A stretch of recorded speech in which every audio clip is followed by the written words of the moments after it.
buenos días, martes 23 de enero de 2024. Soy Lisset Guzmán y le doy la bienvenida a JNE Noticias. Ante el desarrollo de nuestra información, veamos los titulares.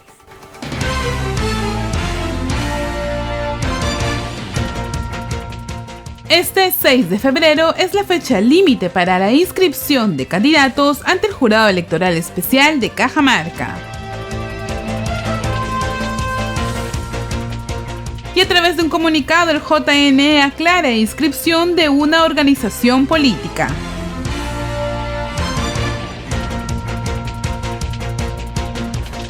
Y en la entrevista de hoy, conozca cuáles son los últimos cambios en la Ley de Organizaciones Políticas.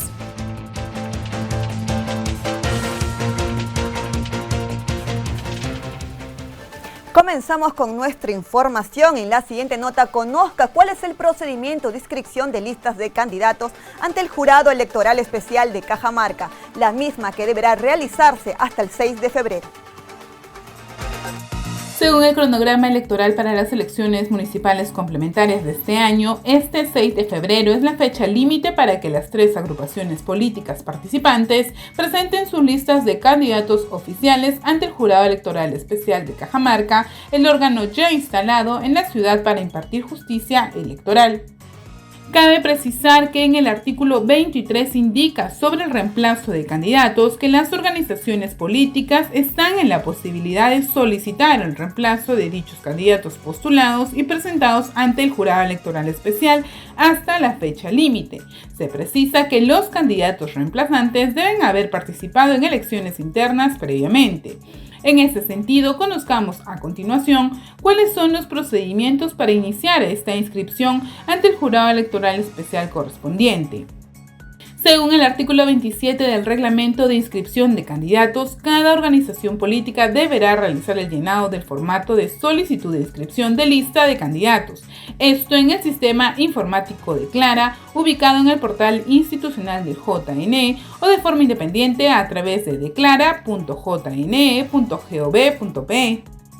Asimismo, contar con los siguientes documentos: el acta de elección interna con base en el resultado de dichas elecciones, el documento que contiene el plan de gobierno, el formato único de declaración jurada de hoja de vida de cada uno de los candidatos y los documentos que sustenten dicha información, los documentos que acrediten los 2 años de domicilio en la localidad de elecciones y declaraciones juradas requeridas, entre otros. Cada uno de dichos documentos debe contar con la firma digital del personero legal de organización política. El Jurado Electoral Especial de Cajamarca comprueba la veracidad de la información presentada conforme a sus atribuciones. En ese sentido, el trámite de la solicitud de inscripción deberá pasar por 4 etapas: calificación, subsanación, admisión y finalmente inscripción de la lista de candidatos, en este caso enmarcado en las elecciones municipales complementarias de Píon y Ninabamba en Cajamarca.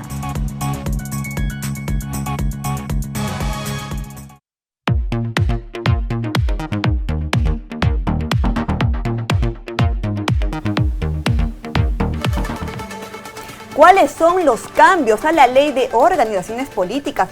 Es el tema que vamos a tratar el día de hoy junto con José Naupari, abogado especialista en temas electorales, quien ya se encuentra aquí en el set de televisión. ¿Cómo está? Muy buenos días. Muchísimas gracias por la invitación, muy buen día.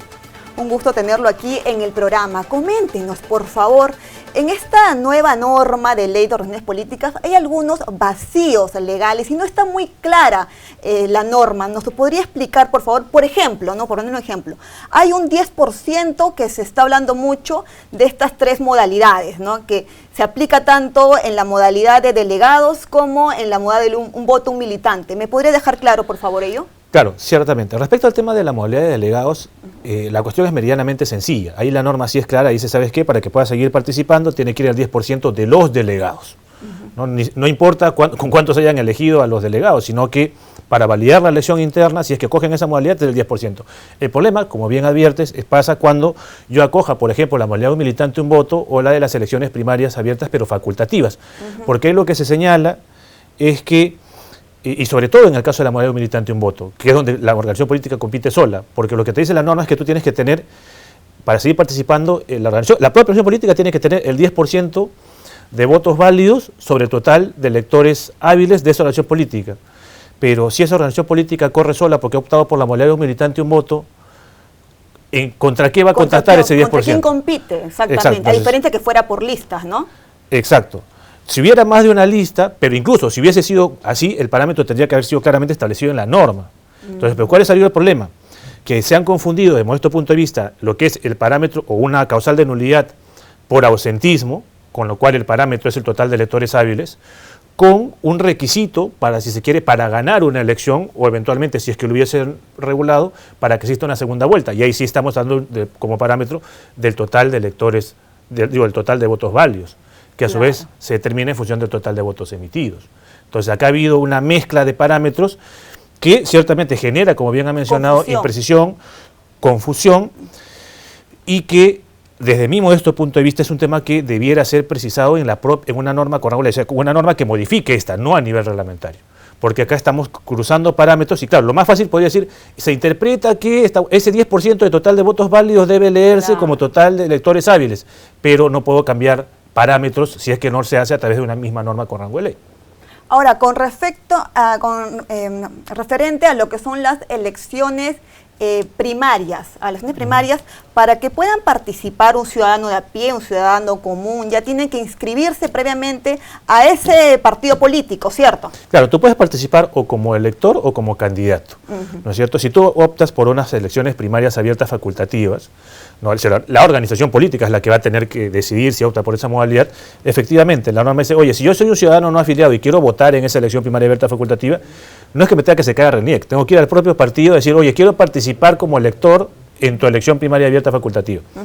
Y es la propia organización política la que determina si te acepta o no. Ahora, si yo quiero participar como candidato, ahí viene un tema que también creo habría que consultarle al Congreso, si es que, que lo precise, ¿no? Porque hasta antes de la adopción de la norma, te exigían el requisito de afiliación si tú querías ser candidato a presidente, congresista, gobernador regional o alcalde.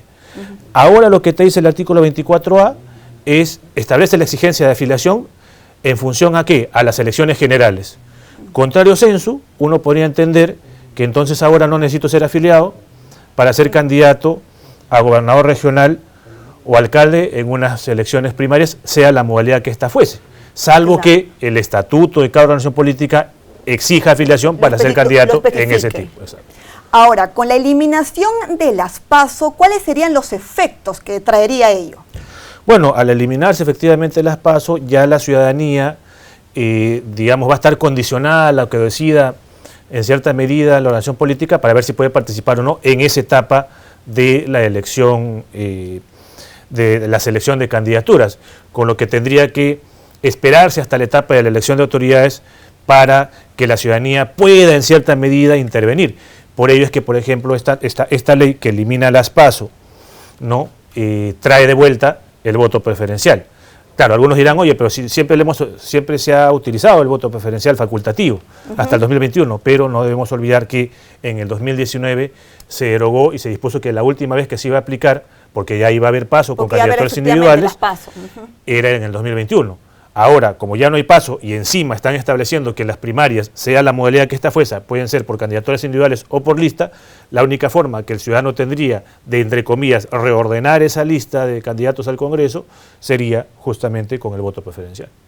Asimismo, también para la inscripción de nuevos partidos políticos, se está solicitando, además de los 25.000 afiliados como mínimos, el 3% de firmas de adherentes, tanto para partidos políticos y el 5% para movimientos regionales, ¿cierto? Exacto, lo cual materialmente va a conllevar a una limitación, si se quiere, o, bueno, es una barrera de acceso clara a la participación política, porque va a ser mucho más complicado que surjan nuevos partidos. Ciertamente la ley establece que si yo tenía mi reserva de denominación hasta la fecha, digamos, hasta antes de la entrada en vigencia de esta norma, se me congelaba, digamos, el marco normativo e iba a poder solamente seguir presentando el 0.1%, que es poco más de 26.000 firmas de afiliados y ya no adherentes. Pero lo cierto es que desde el viernes de la semana pasada, ya, si yo quiero formar un partido, voy a necesitar esos 3%, si soy un partido político estamos hablando de más de 740.000 firmas, ¿no? Y claro, a nivel de movimientos regionales, que también el Congreso está evaluando si los elimina o no, están exigiendo el 5%, pero dentro de la circunscripción. Ahí es también importante precisar porque ciertamente se ha tratado de decir que va a haber algunas circunscripciones donde ya no va a haber movimientos regionales porque exigen el 5%. Sí, pero es el 5% de la circunscripción, solo que el parámetro es la última elección nacional, pero el movimiento regional, ese 5% se sigue respecto de la circunscripción. Ahora, con respecto, doctor, a algunas sanciones, algunas multas, ¿qué cosa es lo que nos dice esta nueva norma? Bueno, lo primero es que ciertamente está dejando sin efecto por única vez todas aquellas multas que se hayan impuesto por infracción a propaganda electoral, específicamente 187, 188, 189 de la LOE, que materialmente superen una UIT, porque se remite al artículo 3 de la ley 28859, que a su vez se remite al artículo 2 de la ley 26.344, que establecía ciertamente que el jurado, por infracción a las leyes electorales, no podría imponer multas superiores a una UIT, ¿no? Asimismo, también está estableciendo, y otro tema que también debiera meritar una precisión por parte del Congreso, que solo cabría imponer sanciones por propaganda electoral que si es que las conductas están previamente tipificadas en la ley, y no dice norma con rango de ley. Y ese es un tema importante porque ello conllevaría que las municipalidades o eventualmente los gobiernos regionales ya no puedan emitir ordenanzas, o si se las emiten, serían, entre comillas, ilegales. No podrían regular la propaganda electoral entonces a nivel local, porque la norma dice ley. Ley sería ley formal. Y en ese contexto también están estableciendo que las multas por infracción de propaganda electoral, específicamente del 187, 188, 189, van a ser de 1 a 5 UITs. Cuando, digamos, a nivel, si se quiere, reglamentario o interpretativo, el jurado ha llevado una práctica de sostener que el parámetro de multas eran de 30 a 100 UITs. Adicionalmente, habría que señalar que en tanto que podríamos hablar de una sanción de naturaleza administrativa, se está reduciendo el plazo de prescripción de 4 a 1 año, porque la potestad sancionadora, no en sede administrativa, prescribe eventualmente a los 4 años, pero al remitirse esta norma al artículo 36b de la Ley de Relaciones Políticas, se está limitando de 4 a 1 año el plazo de prescripción.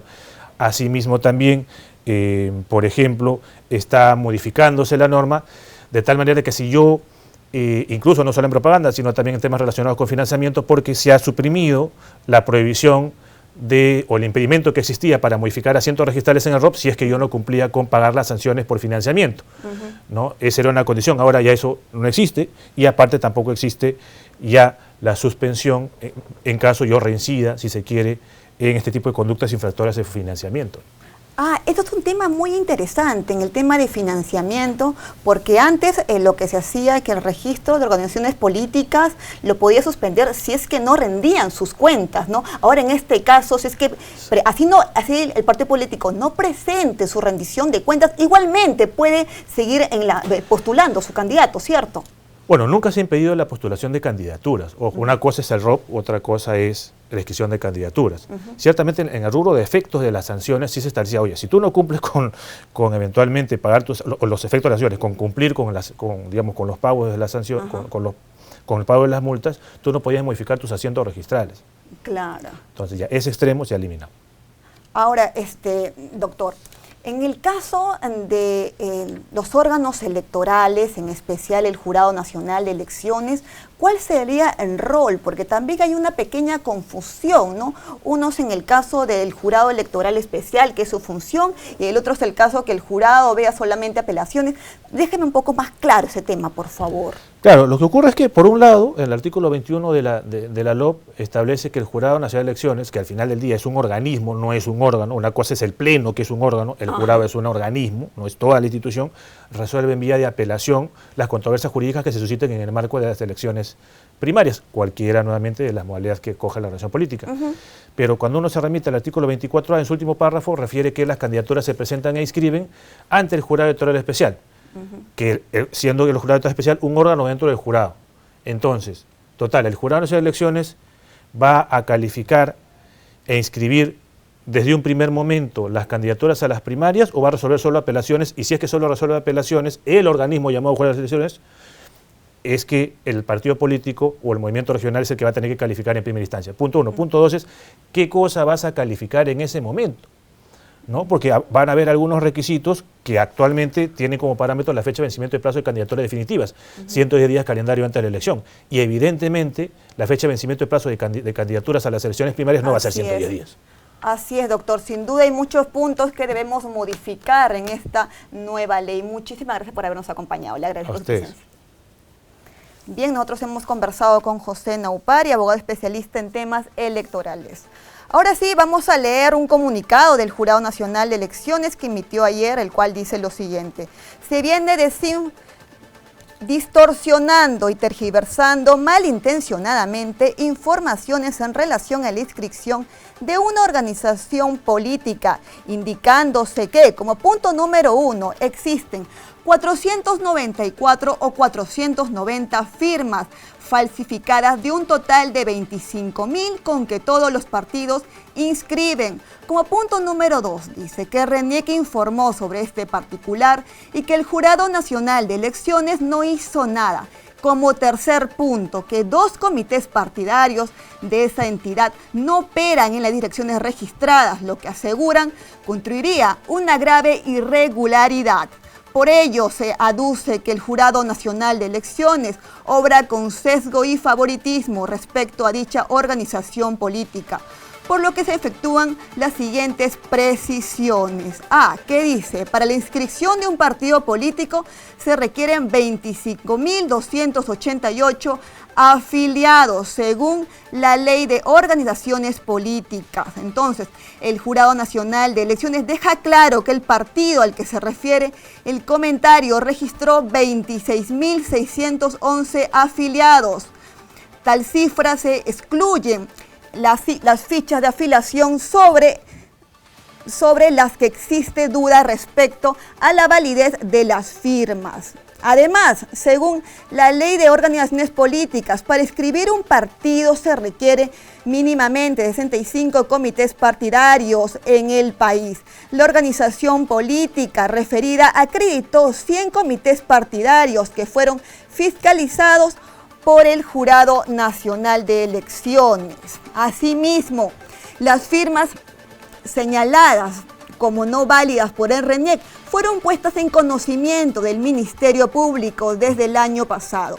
El Pleno del Jurado Nacional de Elecciones, sin la intervención de su actual presidente, declaró infundada la apelación interpuesta por don Óscar Valladares, quien formuló tacha contra la inscripción de la organización política Alianza Nacional de Trabajadores, Agricultores, Universitarios, Reservistas y Obreros, en tanto que los fines y objetivos planteados en el acta de fundación no vulneran el literal del artículo 2 de la Ley de Organizaciones Políticas. De otro lado, la inscripción se suspende cuando se incumplen los parámetros del número de afiliados y comités partidarios.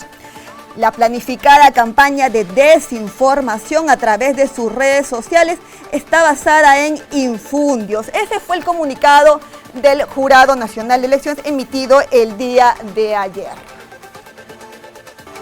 La especialista de PRONCES, Isbelia Ruiz, afirmó que la comunidad LGTBI debe conocer cuáles son sus derechos para defenderlos. Eso tanto a nivel nacional como internacional. Es de vital importancia que la comunidad LGTBI conozcan cuáles son sus derechos para defenderlos y hacerlos respetar. Así lo sostuvo Isbelia Ruiz, reconocida especialista de PRONCES, añadiendo que se debe empoderar con información para poder exigir dichos derechos de los cuales han sido excluidos. Hablar de derechos es sumamente importante para los líderes y lideresas, porque todo el tiempo es la única herramienta que tenemos para poder acudir y exigir justamente de esos derechos que nos han quitado, de los cuales nos han excluido, de los cuales el mismo Estado peruano ha decidido no tomar acciones concretas. Entonces, para PRONCES es importante que los líderes y lideresas LGBTIQ+ en este país conozcan esos mecanismos nacionales, pero también internacionales. ¿Por qué digo nacionales e internacionales? Porque no es que las personas LGBTIQ+ en el Perú no no tengan derechos. La Constitución Política reconoce los derechos humanos de las personas en situación de vulnerabilidad. En su artículo 2.2, las personas LGBTIQ+ son consideradas personas en situación de vulnerabilidad porque viven en una desigualdad estructural, ¿no? En una desigualdad que está vinculada a discriminación y violencia por su orientación sexual y por su identidad de género. La especialista indica además que en nuestro país hasta el día de hoy no existen formas de garantizar la justicia a personas de la comunidad, lo que es muy preocupante. Entonces, suele suceder que en nuestro país o se dan muchísimas violaciones a los derechos de las personas LGBTIQ+, y que no existen, formas de garantizar esa justicia, ¿no? Y ejemplo de ello tenemos varios. En Pronsex llevamos el caso de Azul Rojas Marín versus Perú, que ha condenado al Estado peruano por haberla discriminado. En ese sentido, cuando la justicia nacional no te garantiza que puedas acceder a la misma, tú puedes acceder a otros mecanismos internacionales, ¿no? Entiéndase Sistema Interamericano de Derechos Humanos o el Sistema Universal de Derechos Humanos.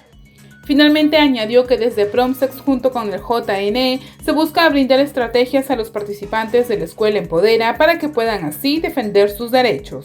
Lo fundamental para las escuelas Empodera es poder garantizar que los líderes y lideresas tengan herramientas, ¿no? Conozcan sus derechos, sepan cómo utilizar las herramientas para que se cumplan esos derechos.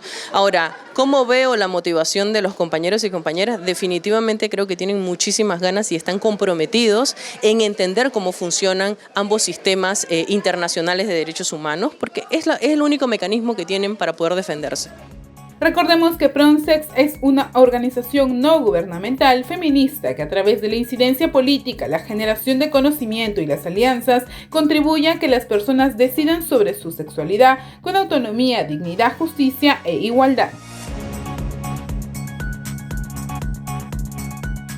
El presidente del Jurado Nacional de Elecciones agradeció la invitación del embajador del Reino Unido, Gavin Cook, a sostener un diálogo fructífero con la embajadora global del Reino Unido para los derechos humanos.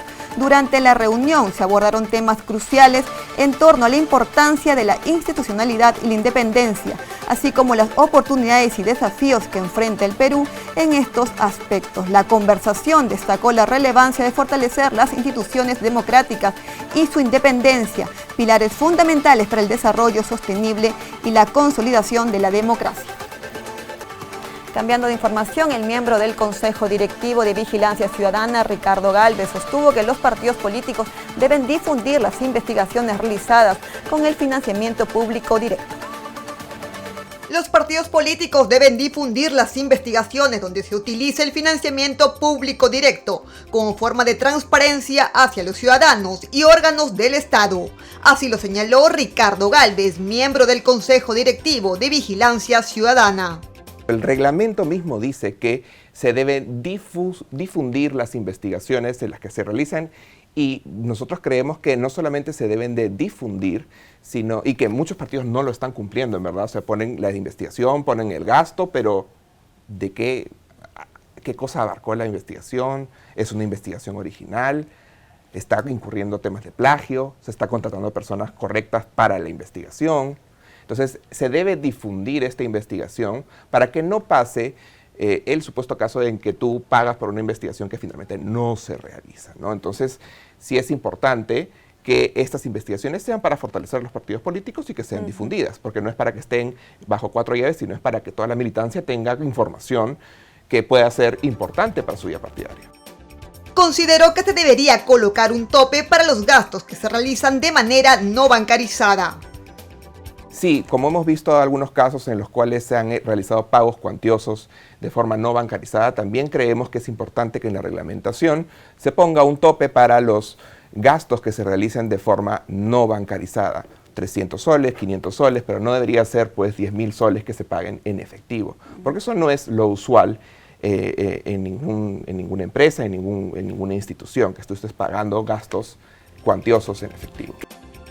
Concluyó que ante estas acciones, los partidos deberían presentar un plan de las inversiones a realizar antes de que se gaste el dinero público y que deberían ser aprobados antes por la OMPE. Además, que el manual normativo sobre los gastos de financiamiento debe estar especificado sobre la transparencia del uso del dinero y así evitar confusiones y errores por parte de los partidos.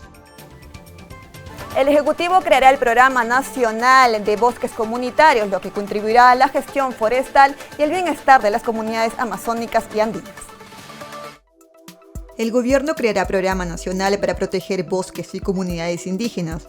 Así lo señaló el presidente del Consejo de Ministros, Alberto Otárola, agregando que esta medida es parte del compromiso del Ejecutivo para el crecimiento sostenible de la Amazonía.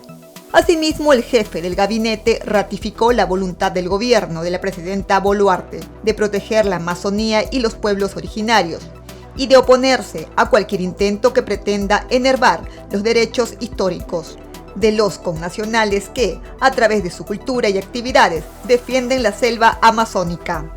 Además, comentó acerca de la modificación de la ley forestal efectuada por el Congreso de la República, añadiendo que es una ley que el Congreso ha aprobado por insistencia y que el Poder Ejecutivo en su momento la observó, discutiendo sobre el alcance de esa norma en el Consejo de Ministros. Asimismo, en los próximos días se dará a conocer su posición sobre ello.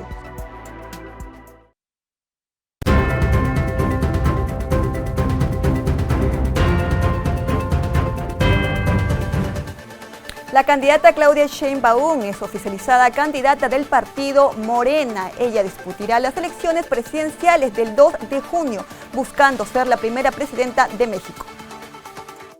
El movimiento Regeneración Nacional Morena oficializó a su candidata a las elecciones presidenciales de México de este año. Se trata de Claudia Sheinbaum, quien recibió la constancia que la ratifica como aspirante al sillón presidencial. Sus palabras tras el anuncio confirmaron que Sheinbaum, de llegar a la presidencia, continuaría la labor que realiza actualmente el presidente Andrés Manuel López Obrador.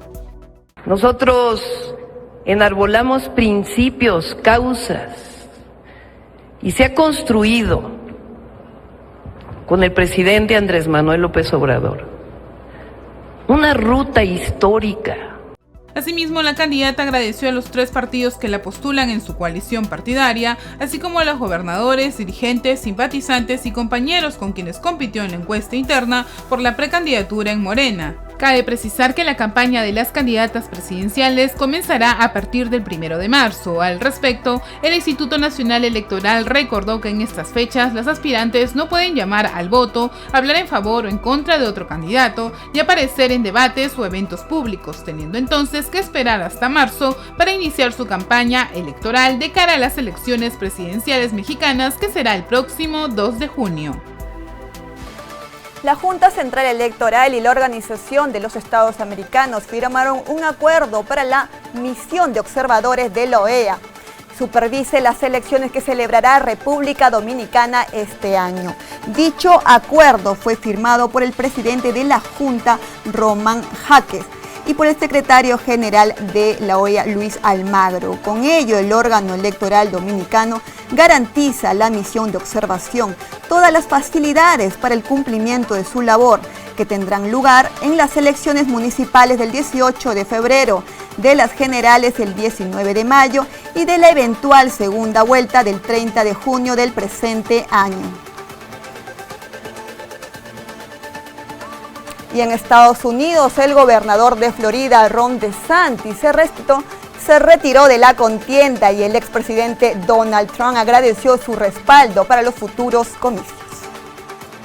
El gobernador de Florida, Ron DeSantis, suspendió su campaña presidencial republicana en vísperas de las primarias de New Hampshire y dio su apoyo a Donald Trump, poniendo fin a una candidatura a la Casa Blanca que no cumplió las expectativas de que emergiera como un serio rival para el expresidente. En un video publicado en la red social X, DeSantis dijo que después de su segundo lugar la semana pasada en los caucus, Asamblea de Delegados Electorales del estado de Iowa, no podía pedir a sus partidarios que ofrezcan voluntariamente su tiempo y donen sus recursos sin un camino claro hacia la victoria. Por su parte, en declaraciones a un medio televisivo, Trump dijo sentirse muy honrado de contar con el respaldo del gobernador de Florida. Con la retirada de DeSantis, La contienda interna del Partido Republicano es cosa de dos candidatos, Trump y la ex embajadora estadounidense ante la ONU, Nikki Haley.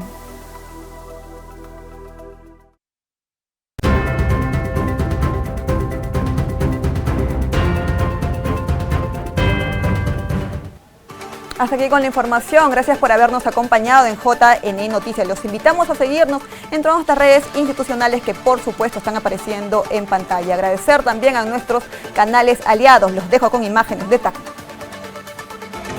Mi tierra es un jardín de realidades, poema de mujeres y saudades. Despierta por el beso que el Tacora le da con su blancura de alabastro. Trabaja, vive y goza y en sus noches hay sueños de esperanza y de pasión. Ciudad hermosa, tierra preciosa, va derramando su airosidad. Y en nuestra historia brilla tu